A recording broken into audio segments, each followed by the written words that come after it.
महिला कांग्रेस का हमारा संगठन है, बट उनको संगठित करना, एक सूत्र में बांधना, उसका काम अध्यक्ष की जिम्मेदारी होती है। और स्वाभाविक तौर से यहाँ पर फूलो देवी नेताम जी लंबे समय अध्यक्ष रही, उन्होंने इस्तीफा भी दिया, मैंने इसको स्वीकार नहीं किया किन्हीं कारणों से, उसके बाद भी वो जिम्मेदारी को निभाती रही। अब राष्ट्रीय अध्यक्ष के बाद छत्तीसगढ़ महिला कांग्रेस का जो अध्यक्ष का प्रस्ताव है वो वहां पर है। मुझे पूरी उम्मीद है आने वाले समय में जल्द छत्तीसगढ़ प्रदेश के पास एक मजबूत अपनी महिला कांग्रेस अध्यक्ष होगी। देखिए, उस कांग्रेस को ये महिला विरोधी कह रहे हैं जिन्होंने 73, 74 संविधान संशोधन करके, राजीव गांधी जी का समय था जब उन्होंने ये संशोधन लाए और उसके बाद इसको हमने लागू किया। आज 15 लाख महिलाएं देश में पंच और सरपंच, प्रधान और मेयर हैं, कांग्रेस की सोच की वजह से।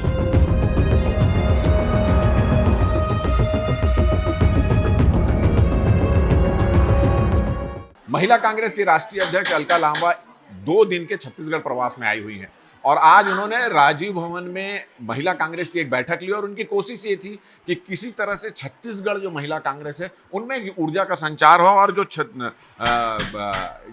यहाँ पे जो भाजपा की डबल इंजन सरकार है वो डबल इंजन सरकार महिलाओं के को लेकर जिस तरह से निर्णय ले रही है उसको लेकर एक विरोध का स्वर जो यहाँ पर उठा है उसको लेकर आए। तो आप यहाँ पर आई हुई हैं, यहाँ की जो महिला कांग्रेस पिछले कुछ दिनों से देखा जाए तो थोड़ा सा उतनी गति नजर नहीं आ रही थी, सुस्त पड़ी हुई थी।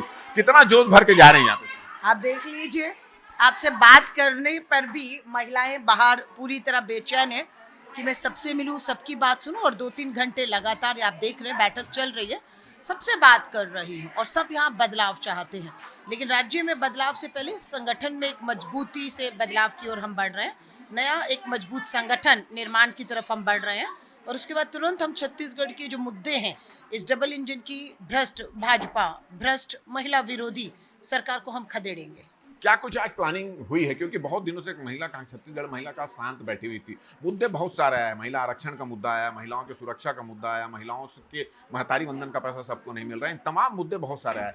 तो अब क्या, किस मुद्दे को लेकर आप लोगों का अभियान शुरू होगा? देखिए, महिला कांग्रेस का हमारा संगठन है, बट उनको संगठित करना, एक सूत्र में बांधना, उसका काम अध्यक्ष की जिम्मेदारी होती है। और स्वाभाविक तौर से यहाँ पर फूलो देवी नेताम जी लंबे समय अध्यक्ष रही, उन्होंने इस्तीफा भी दिया, मैंने इसको स्वीकार नहीं किया किन्हीं कारणों से, उसके बाद भी वो जिम्मेदारी को निभाती रही। अब राष्ट्रीय अध्यक्ष के बाद छत्तीसगढ़ महिला कांग्रेस का जो अध्यक्ष का प्रस्ताव है वो वहाँ पर है। मुझे पूरी उम्मीद है आने वाले समय में जल्द छत्तीसगढ़ प्रदेश के पास एक मजबूत अपनी महिला कांग्रेस अध्यक्ष होगी। लेकिन राष्ट्रीय अध्यक्ष के तौर पर मेरी जो जिम्मेदारी थी, जो हमारा संगठन है, उसमें आज हमारी व्यापक चर्चा हुई है, चाहे वो महंगाई का मुद्दा हो, महिला सुरक्षा का मुद्दा हो, महिला आरक्षण और संगठन के निर्माण, और आने वाला जो अभी आपका जुलाई में मानसून सत्र है उसमें इस भाजपा की डबल इंजन की सरकार को राज्य विधानसभा और देश में कैसे घेरना है बिन मुद्दों पर, उस पर हमने आज अपना रूपरेखा तैयार की है।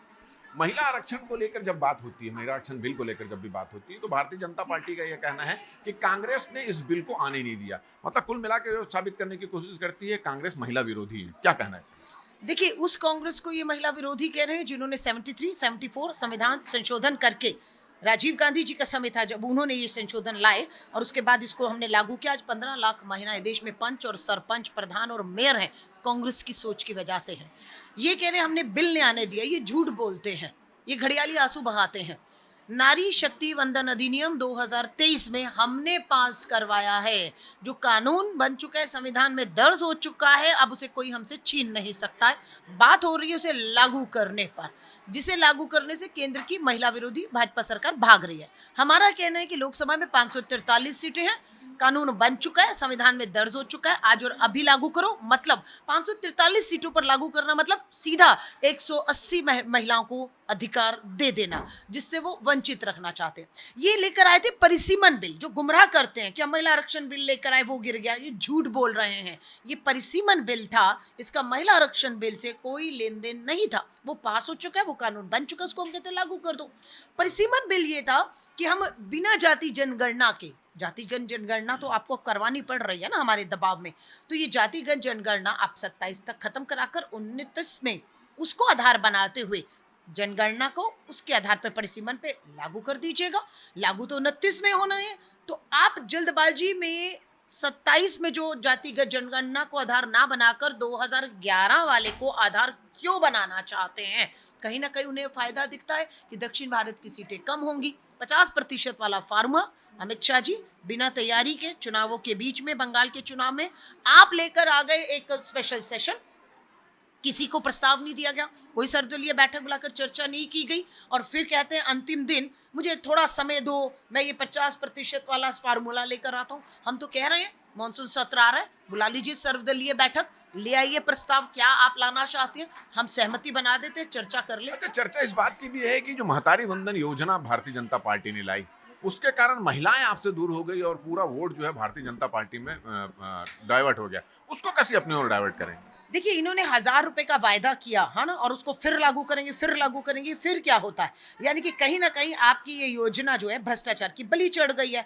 आप इसको नया अमली जामा पहना कर फिर करते हैं। बात ये कि आपने 1000 की देने की बात की, लेकिन इन 2-2.5 सालों में कीमतें गैस की हो, सिलेंडर की हो, तेल की हो, खाने की हो, बढ़ गई हैं। पैसा वही 1000 बात कर रहे हैं, लेकिन खर्चा 2000 का हो चुका है, और वो 1000 रुपया भी नहीं मिल पा रहा। ये समय बताएगा। आज लोग यहाँ पर बदलाव चाहते हैं। आज देश भर में 6,70,000 महिलाओं ने हमारी सदस्यता ली है, और पिछले कुछ महीनों में ही छत्तीसगढ़ में 5000 महिलाओं ने महिला कांग्रेस की सदस्यता ली है। यानी कि केंद्र की और छत्तीसगढ़ की भाजपा की सरकार से मोह भंग हो रहा है महिलाओं का, लगातार कांग्रेस की सदस्यता लेकर। इतना बड़ा हमारा आप देखिए कार्यक्रम, हम तो विपक्ष में, हमारे पास कुछ नहीं है, फिर भी हॉल में बिठाने के लिए महिलाओं के लिए जगह तक कम पड़ गई। कल आप जिलाध्यक्षों को विशेष ट्रेनिंग भी देने वाले हैं, क्या कुछ? नहीं, बिल्कुल। देखिए, हमारे जो जिला अध्यक्ष हैं, उनका 10 दिन का ये प्रशिक्षण शिविर कांग्रेस आयोजित कर रही है। 3 घंटे का मेरा भी संवाद रहेगा। बिल्कुल, महिलाओं की जो भागीदारी है, उनके सामने क्या चुनौतियां आती हैं, किस तरह से उनकी भागीदारी को हम बढ़ा सकते हैं, किस तरीके से आरक्षण के बाद विधानसभा लोकसभा के लिए उन्हें तैयार कर सकते हैं, उन सब पर व्यापक चर्चा होगी। महिलाओं के मुद्दों पर चर्चा होगी कि महिलाओं के मुद्दे क्या हैं। महंगाई, राहुल गांधी जी नारी न्याय का नारा दिया, उसमें हम तीनों पे बात करेंगे। नारी न्याय में आपका सामाजिक न्याय, आर्थिक न्याय और राजनीतिक न्याय और भागीदारी पर कल व्यापक चर्चा होगी 3 घंटे की। और हमारा मकसद रहता है कि जो सोच और नज़रिया है पुरुष समाज जो प्रतिनिधित्व कर रहा है महिलाओं के प्रति, वो बदलने की सख्त जरूरत है। चलिए, तो अब ये देखना होगा कि अलका लांबा जी यहाँ आई थी और इनके आने के बाद जो उत्साह महिला कांग्रेस में नजर आ रहा है, वो उत्साह कांग्रेस अब भारतीय जनता पार्टी की डबल इंजन सरकार के विरोध में कितना सड़क पर उतरता है, ये देखने वाली बात होगी। कैमरामैन अनिल नागले के साथ राजेश मिश्रा, IBC 24 रायपुर। हमारा ये वीडियो, हमारी बातचीत अगर आपको अच्छी लगे तो ज़्यादा से ज़्यादा इसको शेयर करें, सब्सक्राइब करें, अपने सुझाव हमको देना ना भूलें। और मुझे और मेरे कैमरामैन लखन शर्मा को दो इजाज़त। नमस्कार।